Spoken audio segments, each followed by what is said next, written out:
Bem-vindos de volta à segunda parte do Mercados em Ação. Vamos começar, como habitualmente, com os mapas e gráficos da semana com o Marco Silva, onde vamos ter em destaque a Nvidia, o setor de defesa, o Brent, o Eurodólar, o cobre e também o S&P 500. Marco? Obrigado, André. A semana passada foi claramente de vermelho, carregado. A nova percepção dos investidores em relação à taxa máxima que irá ser decidida pelo Fed trouxe uma cor de bastante mais carregada de correção e, como podemos ver aqui no mapa, tanto o vermelho dominou em praticamente todos os setores, destaque menos nos serviços de saúde e farmacêuticas, mas mesmo aí também houveram bolsas de vermelho.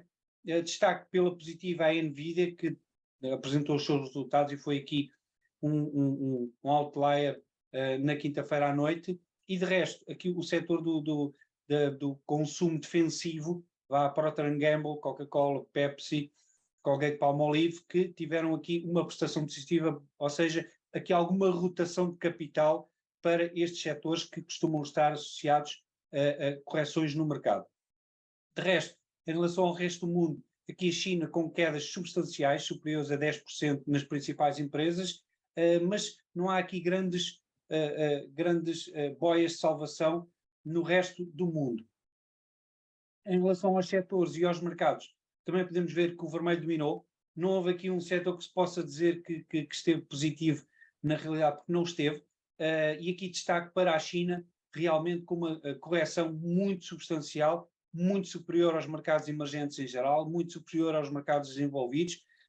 E aqui o mercado norte-americano e a Europa estiveram mais ou menos ela por ela, sendo que os Estados Unidos estiveram ligeiramente pior, portanto com mais correção.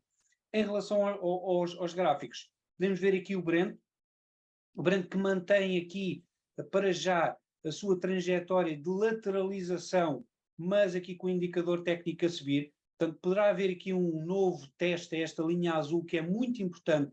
Neste momento está no contrato de abril nos $90 por barril. Portanto, é importante ver se quebra em alta ou se toca e volta de novo para trás, que é o mais provável que aconteça, mas poderemos ter aqui um retest do Brent nos $90 por barril. Aqui o cobre, que foi testar já aqui há umas semanas, a 18 de janeiro, aqui esta linha azul, que é muito importante e que seria uma linha de resistência a mais subidas. E chegou aqui aos $433. Para já está a recuar, existe a perspectiva de que consiga recuar um pouco mais. Vamos ver, até porque no curto prazo teve aqui também um head and shoulders, curtíssimo prazo já atingiu o seu objetivo, agora está a recuperar um pouco, mas a tendência para já do cobre é de reduzir. E isto é importante porque também dá uma noção de como é que a indústria está a mostrar a sua procura por um metal que é muito importante para a indústria global. Em relação ao euro-dólar, mantém-se em correção, como já tínhamos visto aqui. A semana passada foi de vermelho, agora tem esta linha laranja que está nos 1.095 como resistência, mas ainda tem aqui bastante espaço para corrigir, até porque o indicador técnico, aqui o Stochastic, começou agora a cair. Portanto, haverá aqui um espaço para cair, consolidar e eventualmente depois subir. Esta linha azul, eventualmente na história, servirá mais para a frente, na história futura, como resistência, que agora está nos 1.225. Por fim, aqui o S&P 500, este é um gráfico que eu já trouxe aqui há várias semanas, tenho vindo a trazer e a alertar. Este é um padrão que se chama o Pitchfork, e neste momento, a semana passada foi muito importante. Porquê? Porque depois de ter conseguido quebrar esta linha branca em alta, a semana passada foi testar esta linha branca de novo. Se for quebrada em baixa, nesta semana ou na próxima, então poderíamos ter aqui o regresso às correções mais significativas e, como eu antecipo que possa acontecer, poderíamos ter aqui um teste do S&P 500 nos 2.800, 2.900 pontos, 3.000 pontos, que é esta linha rosa que está aqui. Porque ele, geralmente, pela estatística, costuma fazer inversão do que atingiu no topo. No topo atingiu esta linha rosa, muito provavelmente irá atingir esta linha rosa também, e será aí os mínimos do mercado no médio e longo prazo. E é tudo para esta semana, André. Vamos ver como é que esta semana, com os non-farm payrolls, as coisas correm.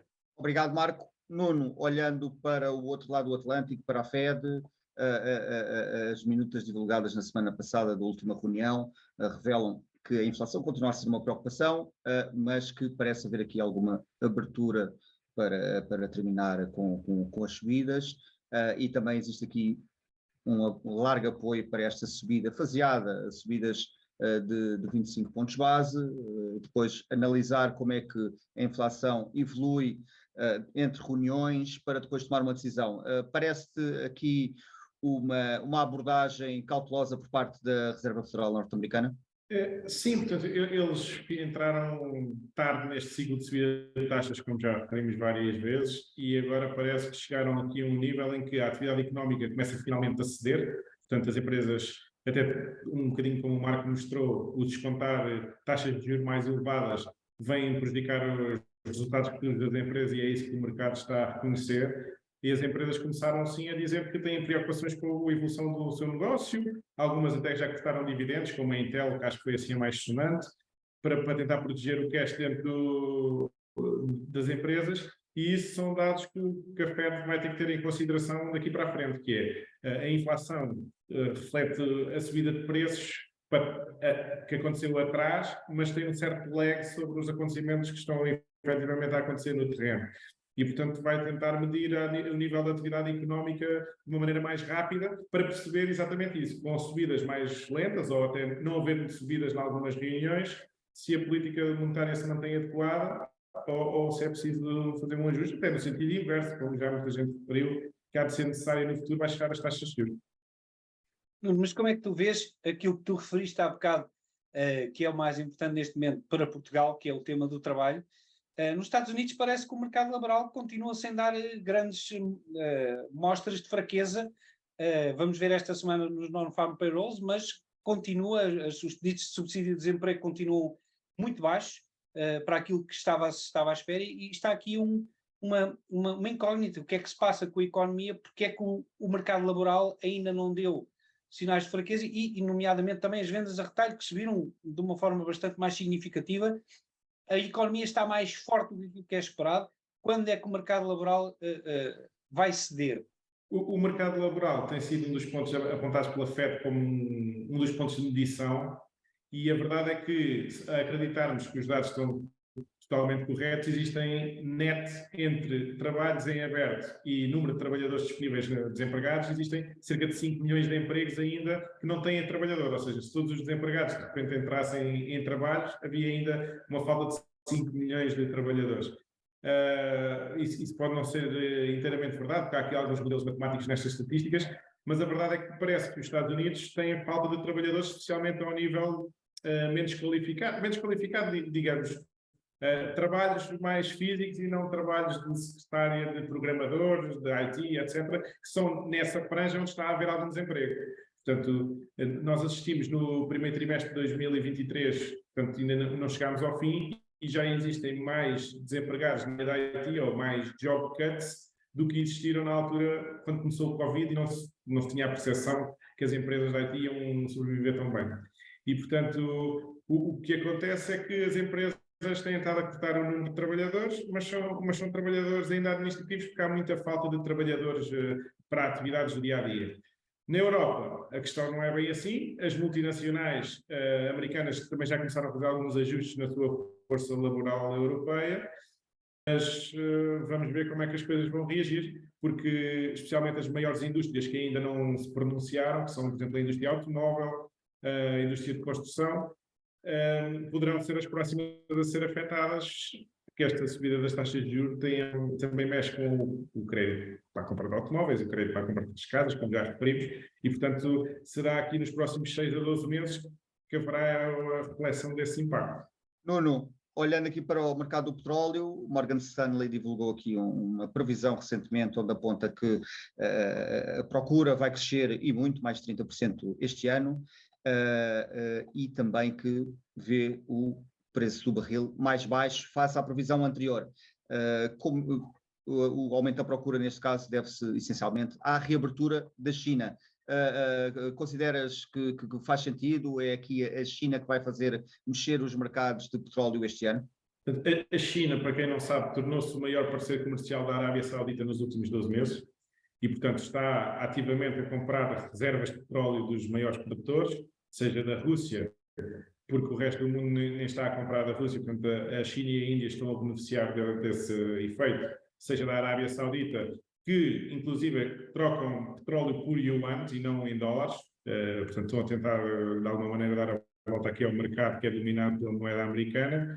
E a China, sim, está a constituir reservas estratégicas, está a preparar-se para a eventualidade de poder um dia haver um conflito com o mundo ocidental e está a desenvolver parcerias, nomeadamente com as nações consideradas BRICS, não é? O Brasil, a Rússia, a Índia, a China e a África do Sul. E, portanto, o consumo que vem da China hoje em dia não é só da atividade económica, é também desta constituição de reservas estratégicas, e o mesmo está a passar, por exemplo, com a Índia.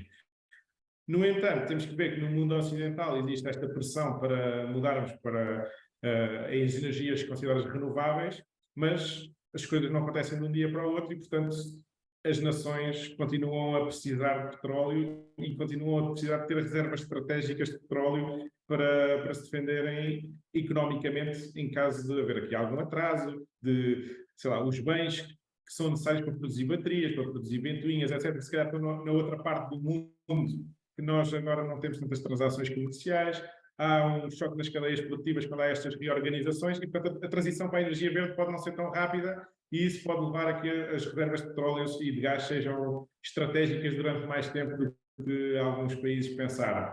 E temos o caso, por exemplo, da interpretação disso, que é a BP, que recentemente disse: vamos concentrar a fazer aquilo que nós sabemos, que é produzir petróleo e gás, e vamos deixar aqui este investimento em energias alternativas um bocadinho em stand-by, porque o retorno para os nossos acionistas não é exatamente aquele que nós esperávamos. Portanto, eu acredito que exista um aumento da procura de petróleo de uma maneira continuada e até acredito que eventualmente haveremos de ver o preço a subir, porque há cada vez menos incentivos a procurar novas fontes de petróleo, por causa desta pressão dos regulamentos ambientais no mundo ocidental e por menos fornecedores no mundo não ocidental.